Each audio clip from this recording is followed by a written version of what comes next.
Et Lara Dubois était employée au manoir de La Roche.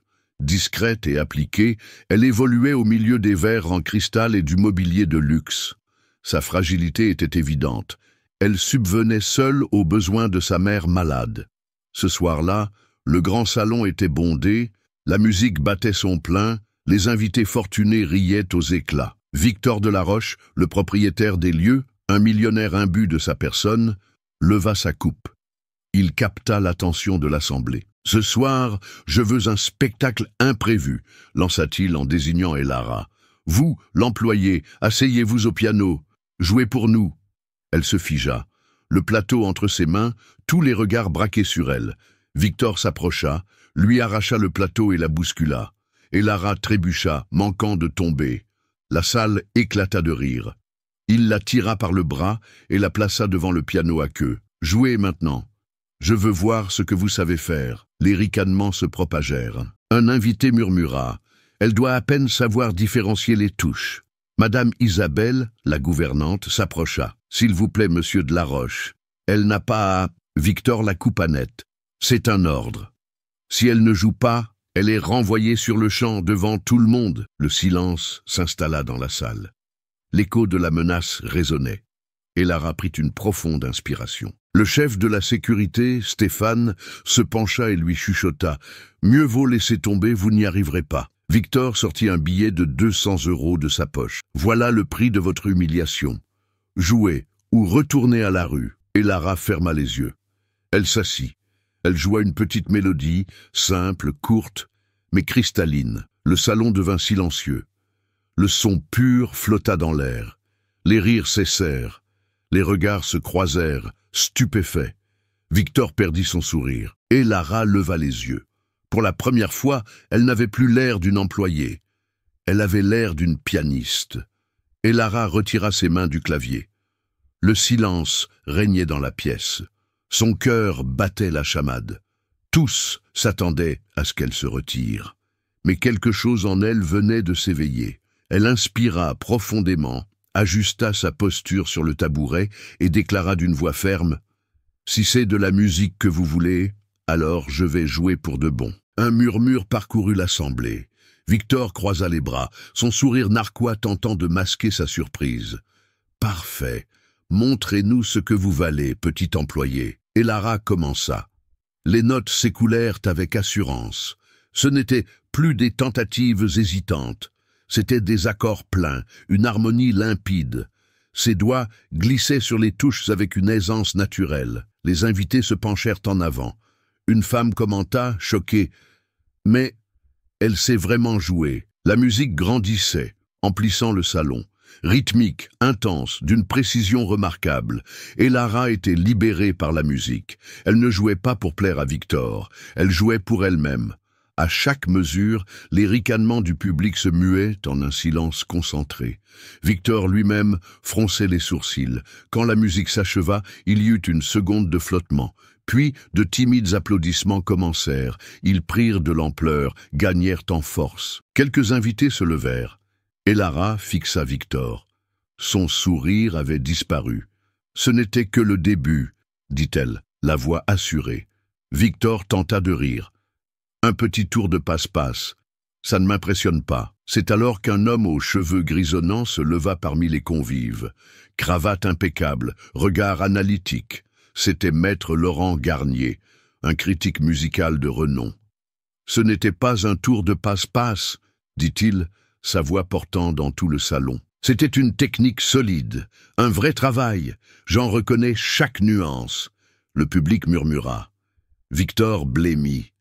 Laurent s'approcha du piano. « Votre nom, mademoiselle ?»« Elara Dubois. »« Elara » répéta-t-il en souriant. « Je me souviens de vous, il y a des années, lors d'une audition dans un conservatoire municipal.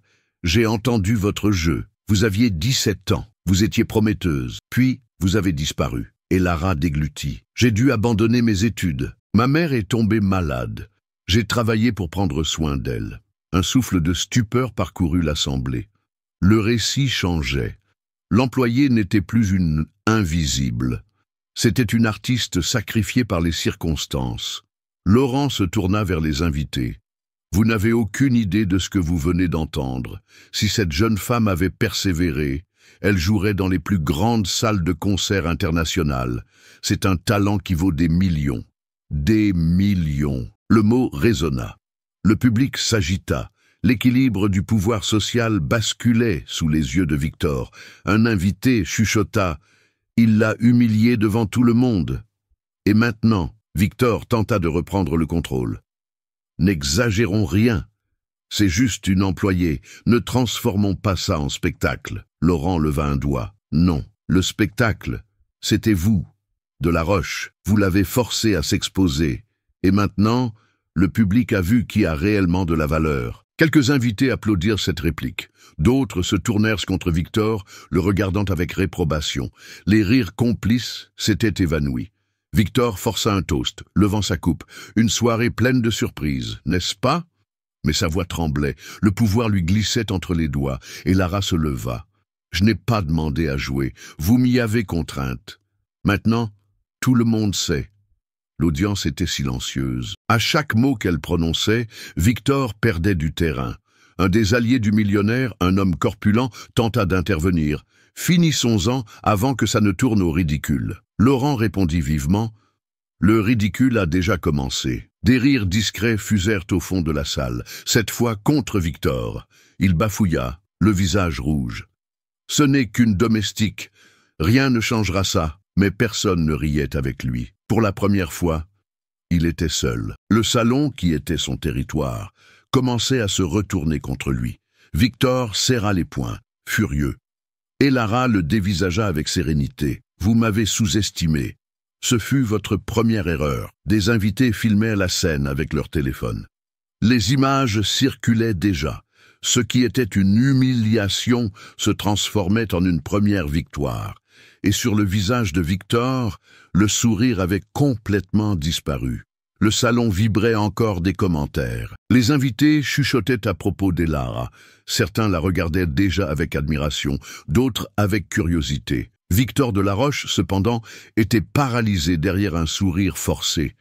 Il leva sa coupe une fois de plus, tentant de reprendre la main. « Une soirée animée, n'est-ce pas? Passons au dîner. » Mais le ton de sa voix trahissait sa colère. L'ambiance n'était plus à la fête. Certains évitaient de même de croiser le regard de l'hôte. Victor s'approcha discrètement de Madame Isabelle. « Emmenez cette fille d'ici, maintenant. Je ne veux plus la voir dans le salon. » Isabelle hésita. « Monsieur, tout le monde l'a applaudi. Ça va paraître étrange. »« Étrange ?» siffla-t-il. « Ce qui est étrange, c'est qu'une employée pense pouvoir voler la vedette dans ma propre maison. Faites-la sortir. » Isabelle se dirigea vers Elara. « Viens, mon enfant, allons en cuisine. » Elara se leva avec dignité.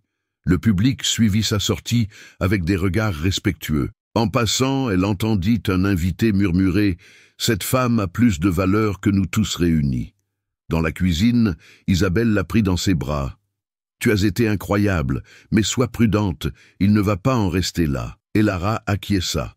Elle sentait le poids de la menace. Pendant ce temps, dans le salon, Victor complotait déjà. Il appela discrètement le chef de la sécurité, Stéphane. « Je veux que vous fassiez circuler l'histoire qu'elle a juste mémorisé un seul morceau. Pas de talent, juste un truc. Compris ?» Stéphane confirma d'un signe de tête et partit répandre des murmures. Bientôt, quelques invités commencèrent à répéter.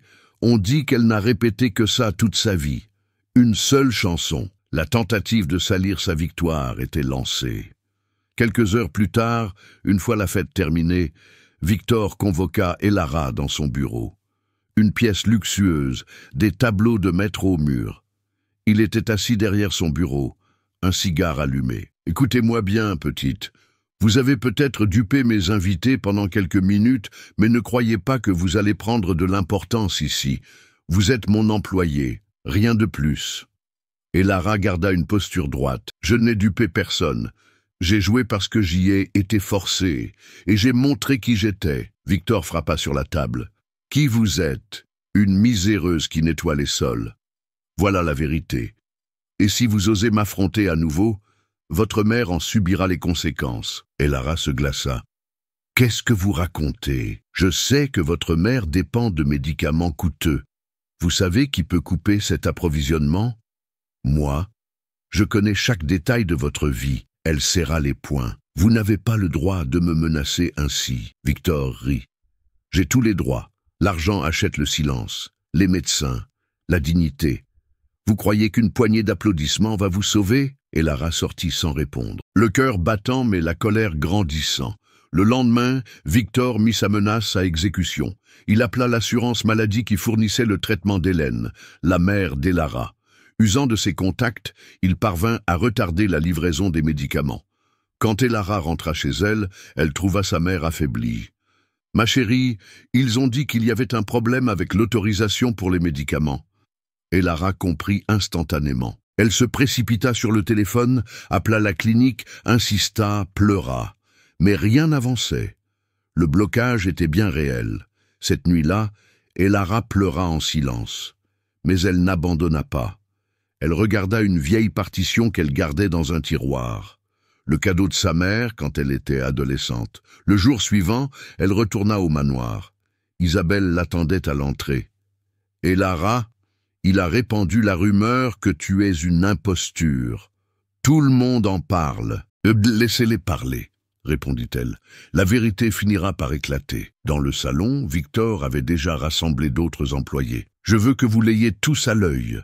La moindre erreur, le moindre retard, prévenez-moi. Je ne tolère aucune faille. L'atmosphère devint lourde. Certains employés l'évitaient, craignant des représailles. Seule Chloé, une collègue, s'approcha. « Je sais ce qu'il est en train de faire. Tu n'es pas seule. » Et Lara la remercia. Elle avait besoin de ce soutien. Le soir même, Victor organisa une nouvelle réception avec des hommes d'affaires. Cette fois, il prit un malin plaisir à humilier Lara de manière calculée. « Messieurs, regardez l'employé qui a tenté de se faire passer pour une artiste. » Il éleva la voix. « Demandez-lui de refaire son tour. Je parie qu'elle en est incapable. » Tous les regards se tournèrent vers elle. Et Lara s'avança vers le piano. Mais avant de s'asseoir, elle parla d'une voix forte. « Je ne suis pas votre jouet, monsieur de la Roche. » Les invités s'entre-regardèrent. Des murmures se firent entendre. Victor tenta de rire. « Voyez-vous ça ? L'insolente se croit autorisée à parler. » Il se tourna vers les hommes d'affaires. « Je la garde ici par charité. En vérité, elle devrait être reconnaissante. » Mais certains invités ne riaient déjà plus. Le critique, Laurent Garnier, de nouveau présent, se leva. « De la Roche, vous dépassez les bornes. Le monde a changé. Personne n'accepte plus ce genre d'abus. » Victor devint rouge. « Restez en dehors de ça, Garnier. C'est ma maison. »« Oui, » répondit le critique, « mais ce n'est pas votre tribunal, et le public voit tout. » Les invités étaient partagés. Certains restaient du côté de Victor par peur ou par intérêt. D'autres, discrètement, s'approchaient d'Elara pour lui offrir des mots de soutien. Se sentant sous pression, Victor décida de durcir le ton. Le lendemain, il appela Stéphane, le chef de la sécurité. « Si cette femme apparaît de nouveau dans le salon, mettez-la dehors, peu importe qui regarde. » Stéphane hésita. « Mais, monsieur, ça pourrait être mal perçu. Je vous paie. Contentez-vous d'obéir. » Ainsi, Elara sentit l'étau se resserrer. Rumeurs, menaces, sabotage. Le tyran ne reculerait devant rien pour l'écraser. Elle, cependant, prit sa décision. Elle ne fuirait pas. Ce soir-là, devant son miroir, elle se répéta « Il a peut-être l'argent, mais j'ai quelque chose qu'il n'aura jamais, la vérité. » Et avec cette résolution, Elara se préparait à affronter le prochain coup dans ce jeu de pouvoir. Elara était assise seule dans la petite chambre de sa maison. La nuit était calme, troublée seulement par la faible respiration de sa mère malade dans la pièce voisine. Sur la table reposait une vieille partition, jaunie par le temps. Elle l'ouvrit avec soin. Les notes lui étaient familières, presque gravées dans sa mémoire. Un souvenir fulgurant lui traversa l'esprit. Elle n'avait que 12 ans quand elle avait reçu cette partition. C'était un anniversaire simple, un petit gâteau, mais sa mère, Hélène, lui avait apporté le cadeau emballé dans du papier journal. « Elara, un jour, tu joueras ça sur les plus grandes scènes », avait dit Hélène, les yeux brillants. La fillette avait pleuré de joie. À cette époque, elle fréquentait le conservatoire municipal. Sa professeure, Madame Blanchard, croyait en elle. « Tu as une discipline rare. Continue, et tu deviendras grande. » Et Lara étudiait des heures chaque jour, même sans avoir son propre piano. Elle utilisait un clavier emprunté au conservatoire. Elle jouait jusqu'à avoir mal au bout des doigts. Le rêve semblait à portée de main, jusqu'à ce que, à 17 ans, Hélène tombe malade. Les factures médicales s'accumulèrent, et Lara abandonna ses cours pour travailler comme employée de maison. La dernière fois qu'elle avait vu sa professeure, celle-ci lui avait tendu la partition. « Garde ça, c'est le symbole de ce que tu peux devenir. Ne l'oublie jamais dans le présent. » Et Lara caressa les notes. Les larmes montèrent. Elle se souvint de la promesse faite à sa mère au chevet de son lit d'hôpital. « Je prendrai soin de toi, même si je dois abandonner la musique. » Ce sacrifice avait forgé sa force. Maintenant, face aux menaces de Victor, ce souvenir ravivait quelque chose d'oublié. La musique n'était pas juste un passe-temps, c'était son identité, sa dignité. Et Lara ferma les yeux et inspira profondément. « Maman, je vais le prouver, pas seulement pour lui, pour tout le monde. » Elle serra la partition contre sa poitrine. Elle sentait comme si la présence de sa mère jeune et en bonne santé était à ses côtés, souriante avec fierté. Le flashback lui apporta une clarté nouvelle. Chaque humiliation subie était un carburant.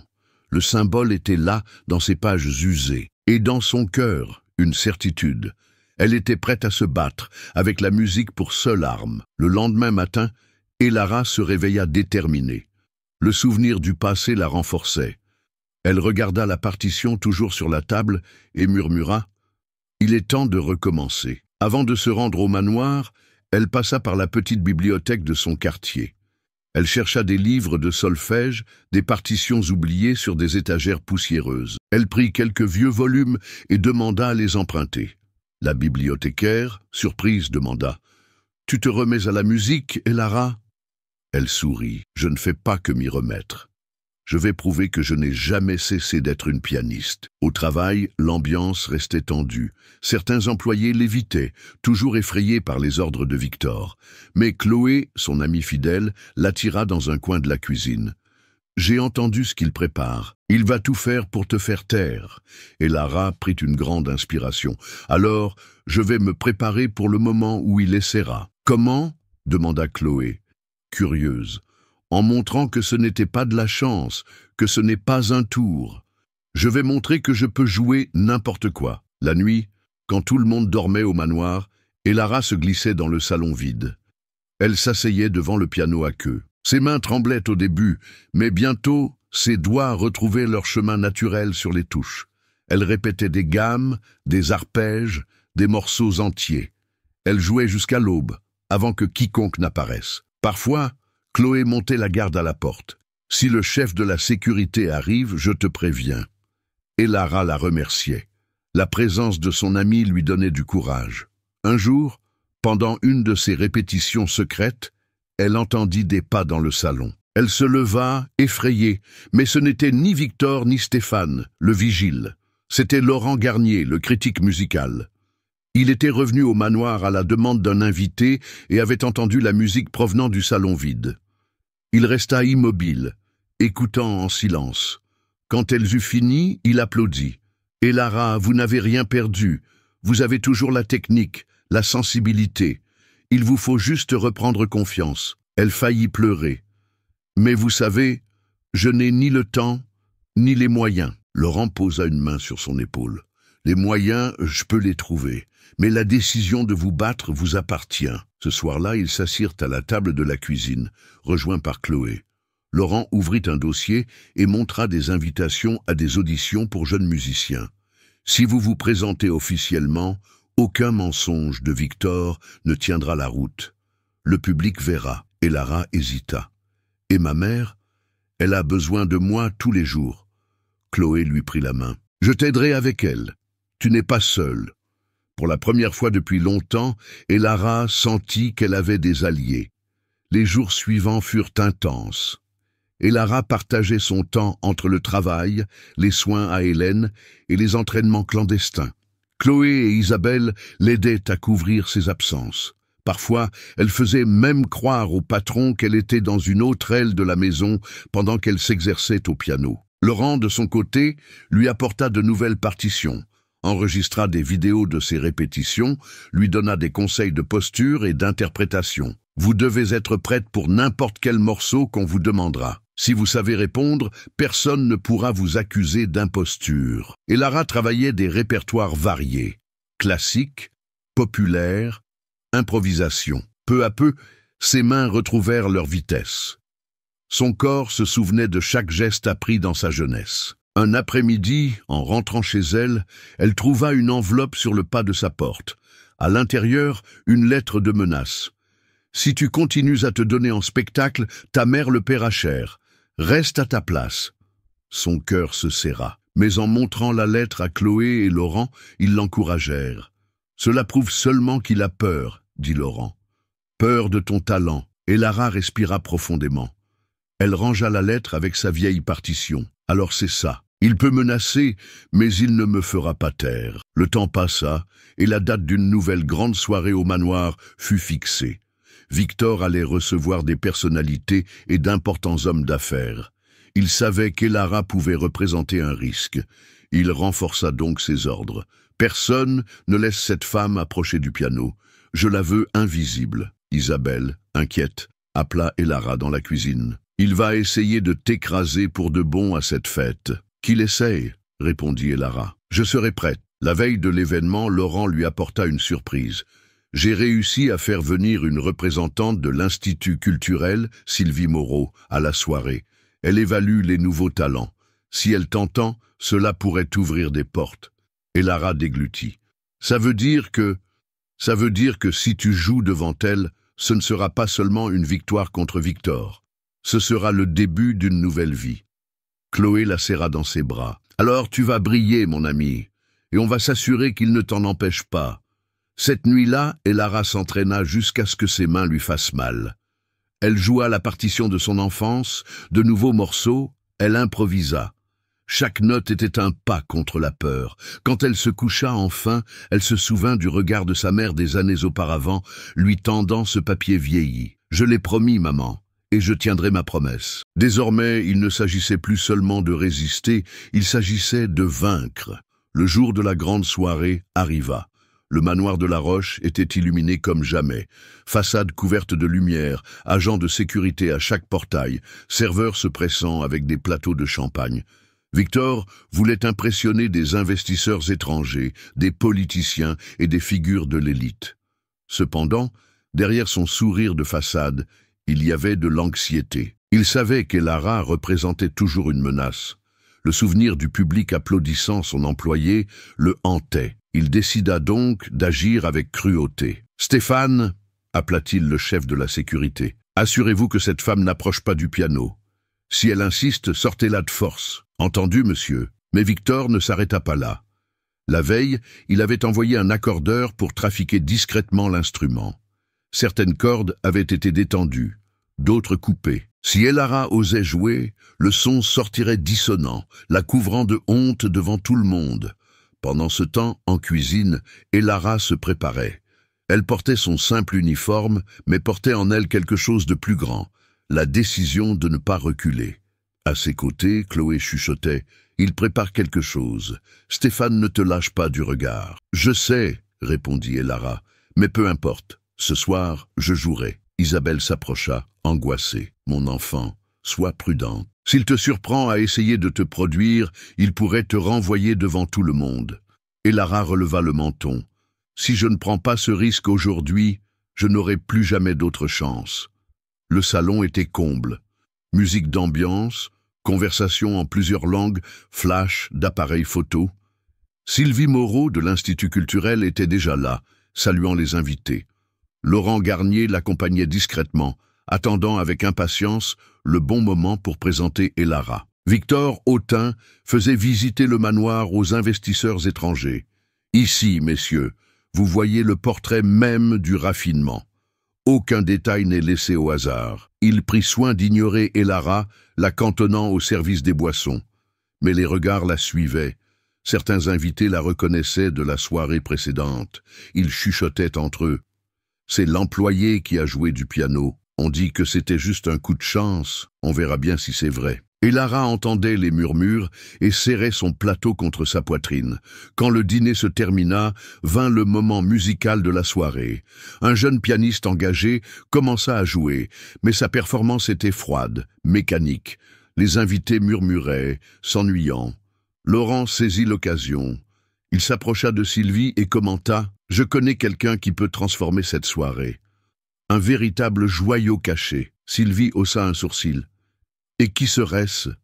Une employée de cette maison. Attendez et vous verrez. Pendant ce temps, Chloé s'approcha d'Elara.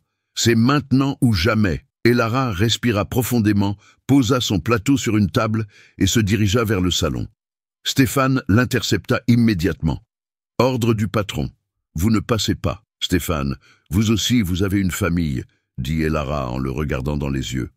Si c'était votre fille à ma place, la laisseriez-vous être réduite au silence? Le chef de la sécurité hésita. Mais avant qu'il ne puisse répondre, Victor apparut. « Je le savais !» hurla-t-il. « Cette femme n'apprend jamais. Elle veut encore voler la vedette à ma soirée. » Tous les regards se tournèrent vers eux. Silence. Et Lara, ferme, répondit. « Je ne suis pas venu voler quoi que ce soit, juste montrer la vérité. » Victor fit 2 pas en avant, la voix chargée de venin. « La vérité, c'est que vous êtes une employée insolente. Et si vous touchez à mon piano ce soir, vous le regretterez. » Le salon s'agita. Les invités murmuraient, des téléphones commençaient à se lever discrètement. Laurent intervint.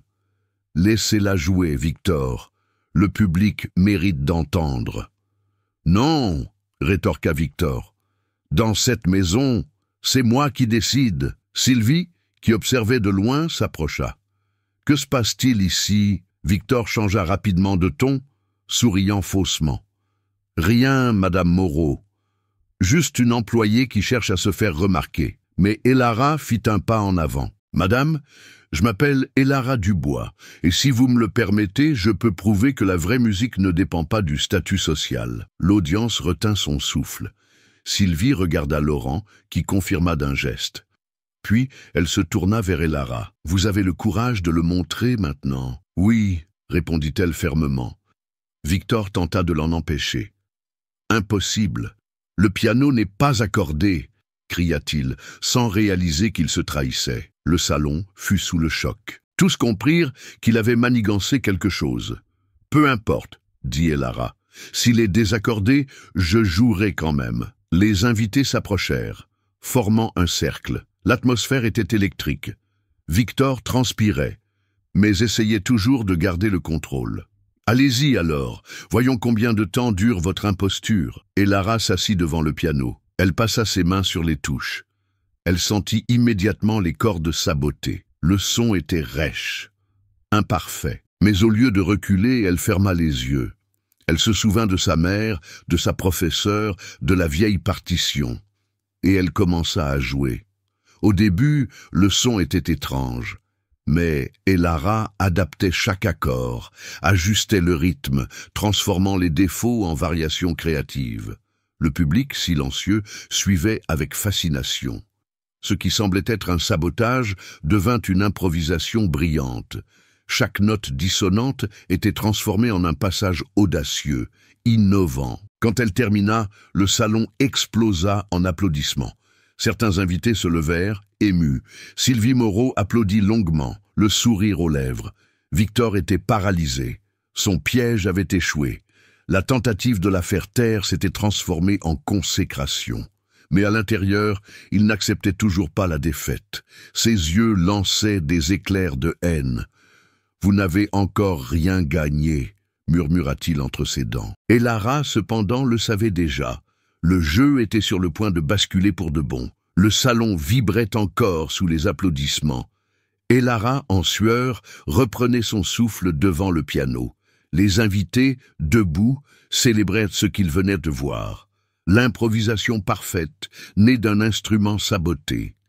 Victor, immobile, tentait de sourire, mais son masque se fissurait. Son piège contre elle avait été révélé. Le public comprenait désormais que la prétendue employée insolente était en réalité une véritable artiste. Sylvie Moreau s'approcha. « Elara, ce que vous avez fait ici est extraordinaire. Vous avez transformé un obstacle en musique. C'est un talent rare. » Et Lara se leva lentement. Sa voix sortit, ferme et claire. « Je n'ai joué que parce que je ne supportais plus d'être humilié. Monsieur Delaroche m'a forcé devant tout le monde, s'est moqué de moi, a essayé de m'utiliser comme un divertissement. Aujourd'hui, il a tenté de me faire taire en sabotant le piano. Mais chacune de ces tentatives n'a fait que révéler la vérité. » Le salon plongea dans le silence. Tous les regards se tournèrent vers Victor. Il rit nerveusement. « Quelle absurdité! Je ne ferai jamais une chose pareille. Le piano était juste mal réglé, ça arrive. » Mais Laurent Garnier tenait déjà quelque chose dans ses mains. Des photos. « J'ai des preuves, Delaroche. L'accordeur que vous avez engagé est venu me voir. Lassé de vos ordres, il a apporté la preuve qu'il avait reçue pour instruction d'endommager l'instrument. Il montra son téléphone aux invités. Des échanges de messages, des photos des cordes coupées. Le public réagit avec stupeur. Alors c'était vrai, il a essayé de la saboter. Quelle honte! Victor blêmit. C'est une invention, tout est truqué. Laurent répondit avec fermeté. Tout est daté et authentifié. Sylvie fronça les sourcils. Delaroche, si cela se confirme, vous avez commis une fraude envers vos propres invités et délibérément saboté une artiste. C'est inacceptable. Un homme d'affaires étranger se leva, indigné. Nous avons été invités à une soirée culturelle, pas pour assister à des humiliations préméditées. Et Lara, respirant profondément, sortit quelque chose de son sac. C'était la vieille partition, la même qu'elle gardait depuis l'adolescence. Voici ma preuve. J'étudie la musique depuis l'enfance. Ma mère, Hélène, a tout fait pour que je puisse prendre des cours. J'ai abandonné la scène pour m'occuper d'elle, mais je n'ai jamais cessé d'être une pianiste. Elle ouvrit la partition, montrant des annotations vieilles de plusieurs années, des signatures de professeurs, des marques d'études. Laurent confirma. Je reconnais ces notes, je reconnais la signature de la professeure, Madame Blanchard. Cette partition fait partie de son histoire. Et Lara se tourna vers le public. Je n'ai pas demandé à être ici, on m'y a forcé, mais puisque tout le monde a vu, je n'ai plus rien à cacher. Je veux jouer une fois de plus, pas pour lui, mais pour vous. Le silence était total. Tous attendaient, et Lara se rassit. Malgré les cordes endommagées, elle commença à jouer le morceau de la vieille partition. Ses mains glissaient, fermes, sûres. Chaque note était chargée d'émotion, de mémoire et de vérité. Le public était hypnotisé. Certains invités pleuraient discrètement. Le son imparfait du piano devenait secondaire face à l'intensité de l'interprétation. En terminant, Lara se releva, en larmes. Le salon explosa en applaudissements, en cris de bravo, les téléphones enregistrant chaque instant. Sylvie s'avança vers elle et lui prit les mains. « Lara Dubois, au nom de l'Institut culturel, je reconnais publiquement votre talent. Dès aujourd'hui, nous vous ouvrirons les portes pour que le monde vous découvre. » Victor recula, livide. « C'est absurde, ce n'est qu'une employée. » Mais le public ne l'écoutait plus. Tous étaient debout, applaudissant Lara. Sylvie éleva la voix vers le salon. Le véritable spectacle de cette soirée n'était pas la richesse de ce manoir, mais la force et l'art cachés là où on les attendait le moins. Le public répondit par des applaudissements encore plus forts. Victor tenta de s'approcher d'Lara, mais fut intercepté par Stéphane, le chef de la sécurité. Le même homme qui obéissait à ses ordres auparavant lui barrait maintenant le chemin. « C'est fini, monsieur. » Victor fixa le vigile, stupéfait. « Toi aussi contre moi, contre l'injustice ?»« Oui, » répondit Stéphane. Le poids du renversement était irréversible. Pour la première fois, Lara n'était pas la victime face au public. Elle était la protagoniste, la preuve vivante que la dignité peut survivre même dans les endroits les plus improbables. Et devant tous, Victor Delaroche était exposé, sans contrôle, sans allié. La salle entière attendait la conséquence finale. Victor Delaroche respirait rapidement, le visage rouge de colère, le corps tremblant de honte. La salle entière, autrefois sous son contrôle, lui tournait maintenant le dos. Chaque regard le jugeait. Chaque téléphone levé était une menace d'exposition. Il tenta de reprendre la main. Il frappa dans ses mains, forçant un rire. « Messieurs, s'il vous plaît, soyons rationnels. C'est juste un malentendu. Un petit numéro improvisé qui a tourné au drame. rien de plus. Mais personne ne répondit. Le silence était une accusation. Sylvie Moreau fit un pas en avant. Sa voix trancha l'air. De Laroche, la vérité a été révélée. Vous avez saboté un instrument, humilié publiquement une employée et tenté de détruire une artiste. Cela ne restera pas impuni. Victor tenta de contre-attaquer. Qui êtes-vous pour me parler ainsi? C'est ma maison.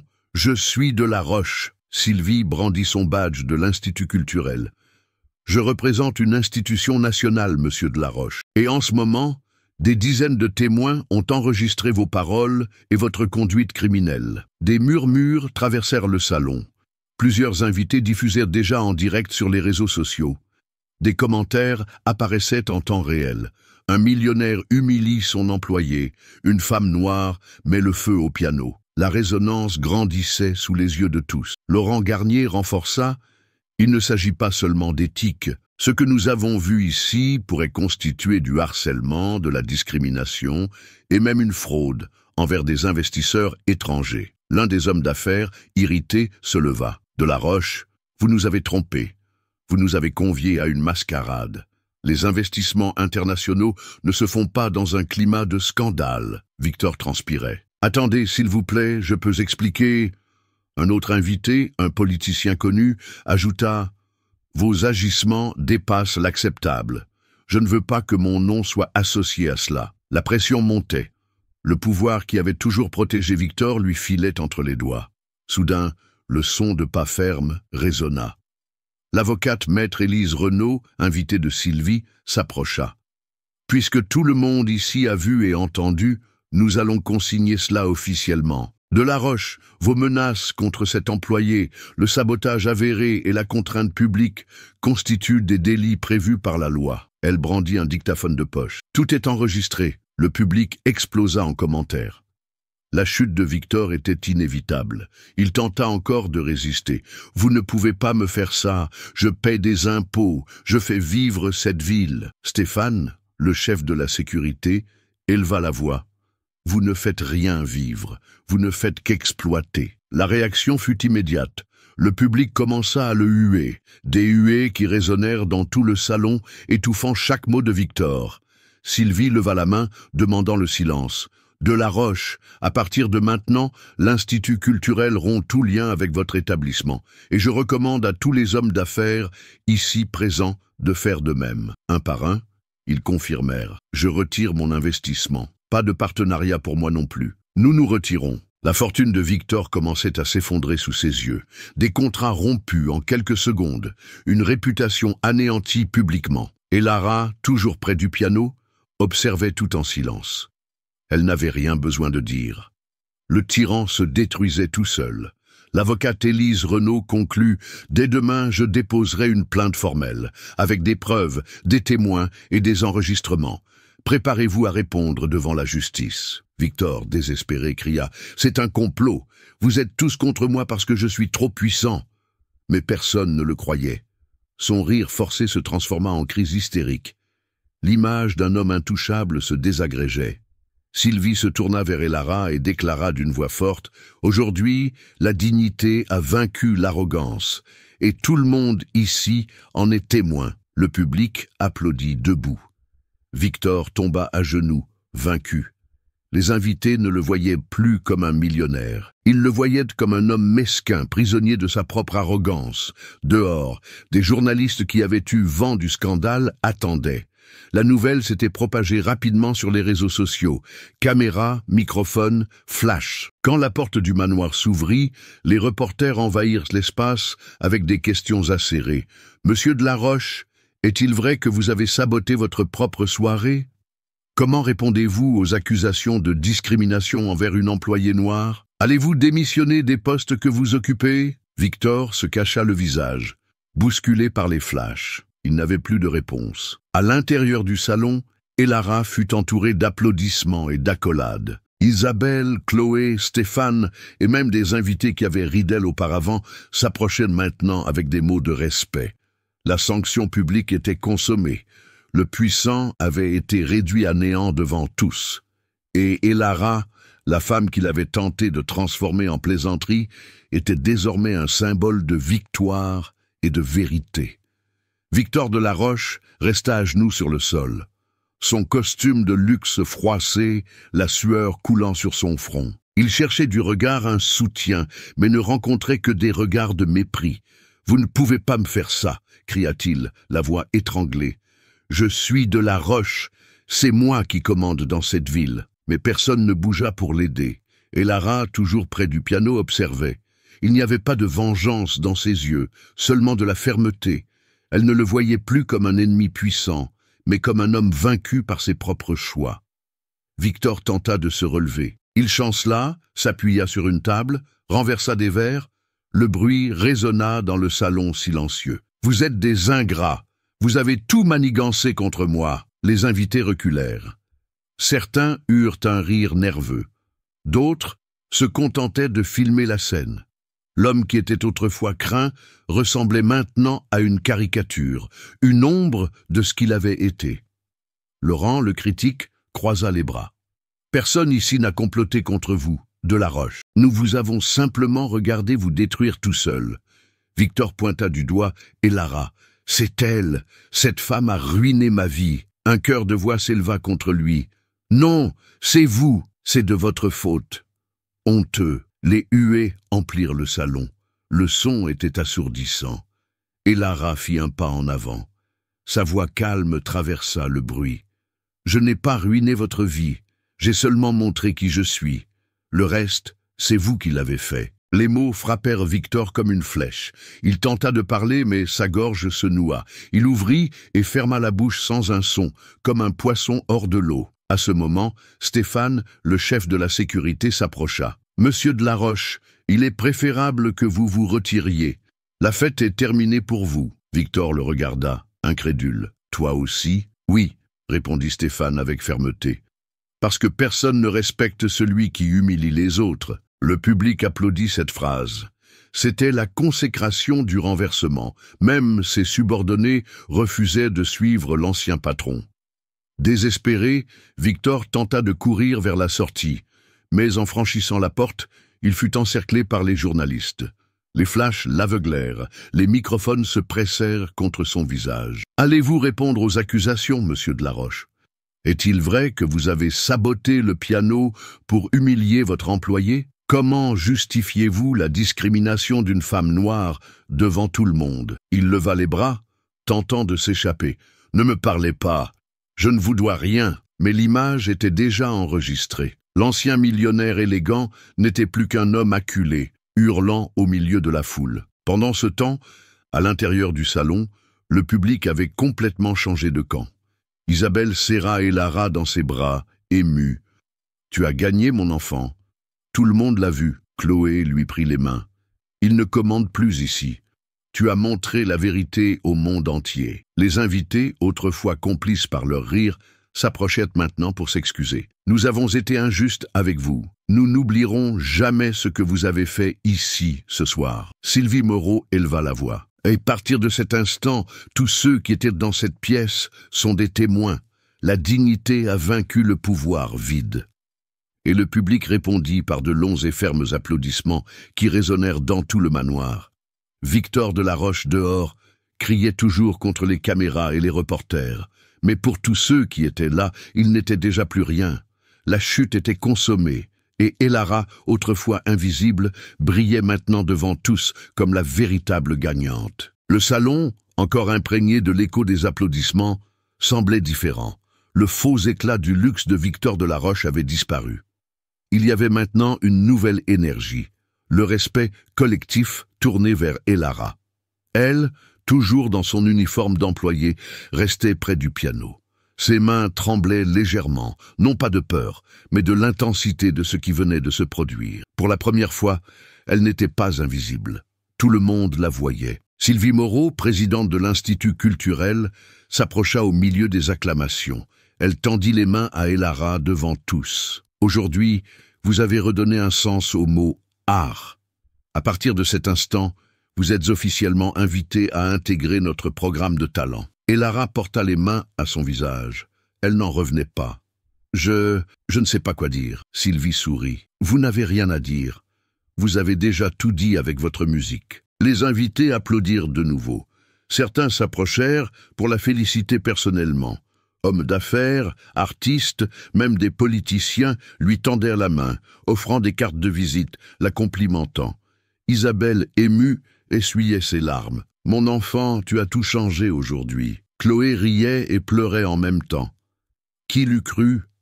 Ce plateau que tu as lâché, tu ne le reprendras plus jamais. » Laurent, le critique, ajouta « Souvenez-vous, Elara, cette soirée n'est qu'un début. Vous avez gagné votre place par votre propre talent. » Pendant ce temps, dehors, la cohue autour de Victor grandissait. Les journalistes le suivaient comme des vautours, enregistrant chaque mot incohérent. L'homme qui affichait autrefois son pouvoir était maintenant un symbole de scandale et de défaite. Mais à l'intérieur du salon, le récit était autre. Le public s'était unifié autour d'Elara. Certains commencèrent à applaudir en rythme, comme un appel collectif à la reconnaissance. Elara respira profondément. Elle leva les yeux au ciel et murmura « Maman, c'est pour toi ». Sylvie, percevant son émotion, prit le micro utilisé pour les discours de la fête. « Mesdames et messieurs, permettez-moi de l'annoncer. Elara Dubois n'est pas seulement une employée, c'est une pianiste de niveau international. L'Institut culturel lui offrira un soutien immédiat pour qu'elle puisse se produire dans nos salles officielles. » Le salon explosa en cris de joie. Même ceux qui avaient ri d'elle auparavant applaudissaient avec enthousiasme. Soudain, une voix déchira l'atmosphère. C'était Victor, qui avait réussi à échapper momentanément aux journalistes et était revenu dans le salon, hagard. Les cheveux en désordre, la cravate défaite, les yeux rouges de fureur. « Arrêtez ça !» hurla-t-il. « Cette femme n'est rien, c'est mon employée, elle est renvoyée, vous entendez ? Renvoyée !» Un lourd silence tomba. Tous attendèrent la réponse. Elara, calme, releva le menton. « Non, monsieur Delaroche, je ne suis plus votre employé. À partir d'aujourd'hui, je suis pianiste. » Le public explosa en applaudissements, huant en même temps la tentative pathétique de Victor de reprendre le contrôle. Sylvie intervint avec fermeté. « Vous n'avez plus aucune autorité ici, Delaroche. Votre réputation est détruite. La justice s'occupera du reste. » Les journalistes, qui avaient suivi Victor jusqu'au salon, capturèrent toute la scène. En quelques secondes, les mots d'Elara circulaient déjà en vidéo sur Internet. Victor tenta de s'avancer vers elle, mais Stéphane, le chef de la sécurité, le retint par les épaules. « Assez. C'est fini pour vous. » Le public applaudit ce geste. Victor fut traîné dehors, tout en continuant à hurler des insultes incohérentes. À l'intérieur du salon, l'atmosphère redevint calme. L'avocate Élise Renaud s'approcha d'Elara. « Ne vous inquiétez pas, il ne pourra plus vous toucher. La loi sera de votre côté. » Elara acquiesça, toujours émue. Sylvie reprit le micro. « Aujourd'hui, nous ne célébrons pas seulement la chute de l'arrogance, nous célébrons la renaissance de la dignité. » Le public applaudit debout. Elara fut invitée au centre du salon. Les gens formèrent un cercle autour d'elle. C'était comme si la fête avait changé de propriétaire. Le manoir de la Roche appartenait maintenant symboliquement à cette femme qui avait osé tout affronter. Isabelle, Chloé et Stéphane s'approchèrent. Ensemble, ils prirent Elara dans leurs bras.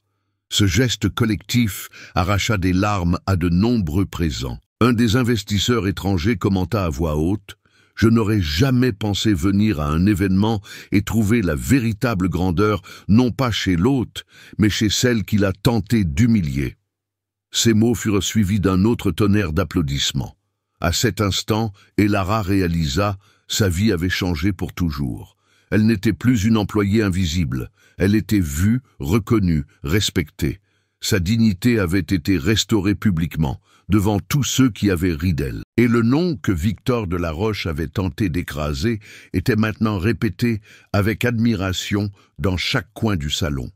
Elara Dubois. Des mois ont passé depuis cette soirée au manoir de la Roche. Le scandale a dominé les journaux, les émissions de télévision et les réseaux sociaux.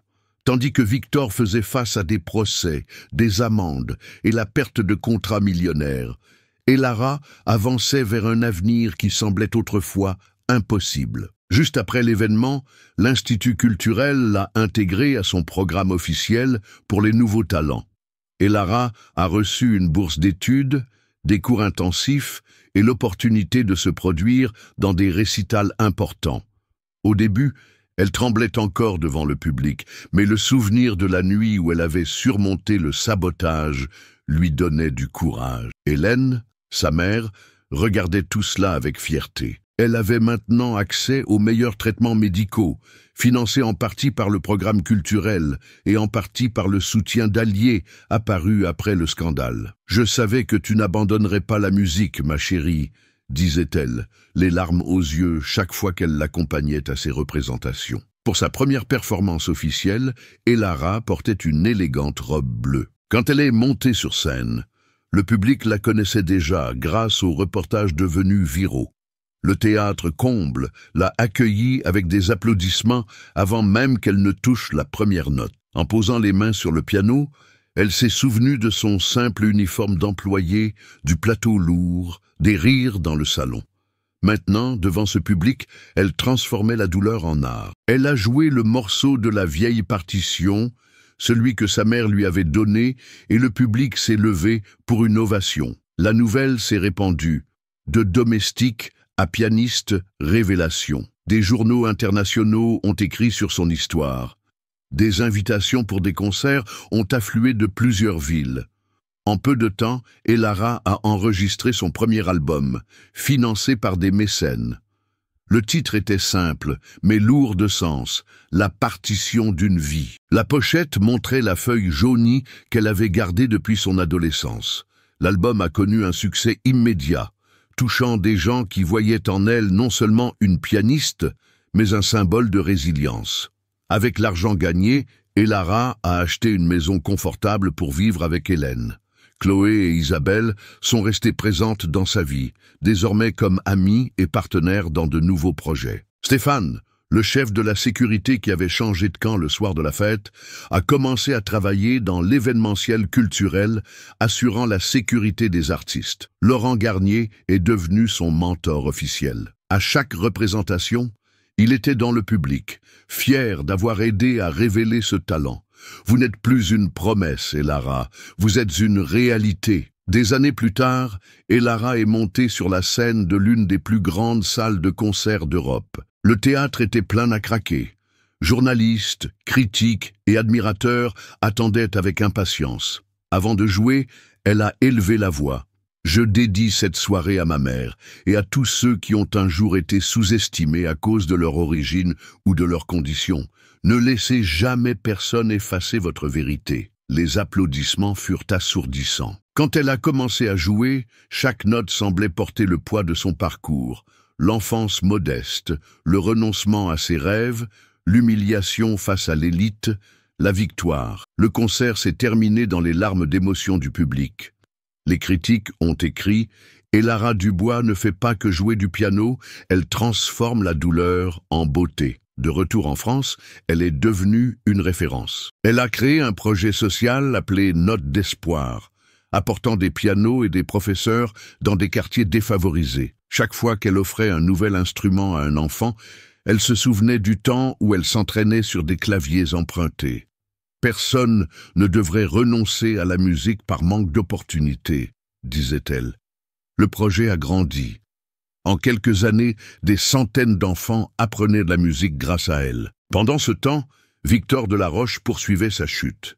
Il avait perdu ses biens, son prestige et ses amis. Les nouvelles montraient un homme reclus, vivant dans l'ombre du scandale qu'il avait lui-même provoqué. Elara parlait rarement de lui. Elle n'en avait pas besoin.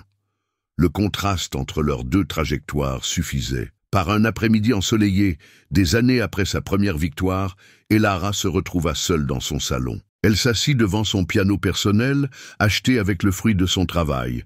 Elle ouvrit la vieille partition, désormais restaurée dans un cadre en verre. Elle sourit. « J'ai réussi, maman. J'ai joué dans le monde entier. » Hélène, maintenant remise, entra dans la pièce à pas lents. Elle s'assit dans un fauteuil et la regarda jouer.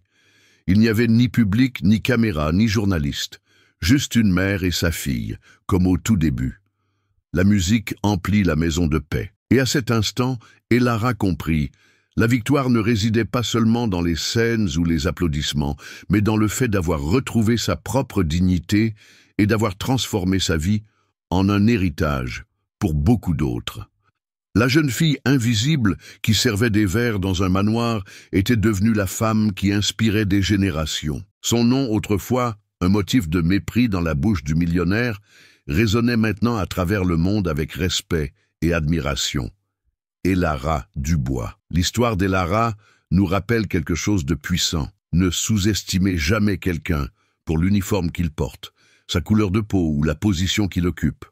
La dignité et le talent ne peuvent être effacés par l'arrogance. Combien de fois vous êtes-vous senti rabaissé, ridiculisé ou traité comme invisible? Son parcours montre que la vérité trouve toujours son chemin, même face à l'humiliation. Si cette histoire a touché votre cœur, partagez-la avec quelqu'un qui a besoin de courage pour ne pas abandonner. Abonnez-vous à la chaîne pour suivre d'autres récits de résilience comme celui d'Elara. Et souvenez-vous, le monde peut essayer de vous faire taire, mais personne ne peut vous voler ce que vous êtes vraiment.